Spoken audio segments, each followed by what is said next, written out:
Psalm 46, verse 6, wants to give us this context in which God is our help, our refuge, our ever present hope in trouble. The first piece of context was that wider zoom to see the nations that are in uproar.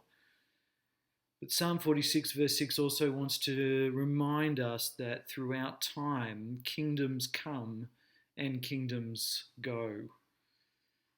As well as the nations in uproar, the psalmist reminds us that kingdoms fall. Those who currently rule won't always rule. Those great nations that seem unstoppable and unassailable will come to an end. This is just a fact of history. Any student of history can rattle off kingdoms that no longer count, but once ruled large swathes of the world.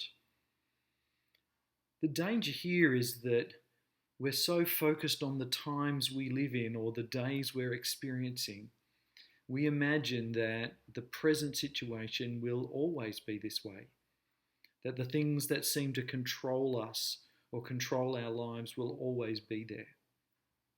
We can all remember a time before this pandemic, and later on we'll remember a time when we were in it. And then there will be a generation that will only know it by studying the history books. Kingdoms rise and kingdoms fall. In contrast, God, the Lord of hosts, is with us evermore.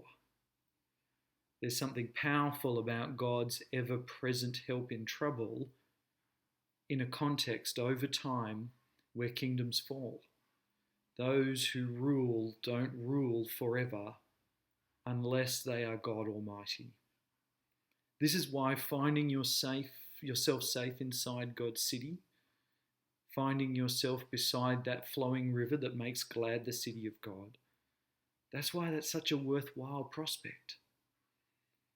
It's because you're aligning yourself with that which will last forever. Take time to recall the things that have come and gone in the time that you've been alive.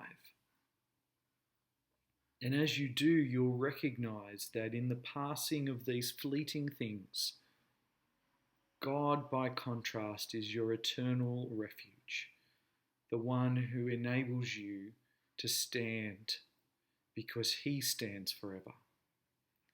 So stand there in that safe place.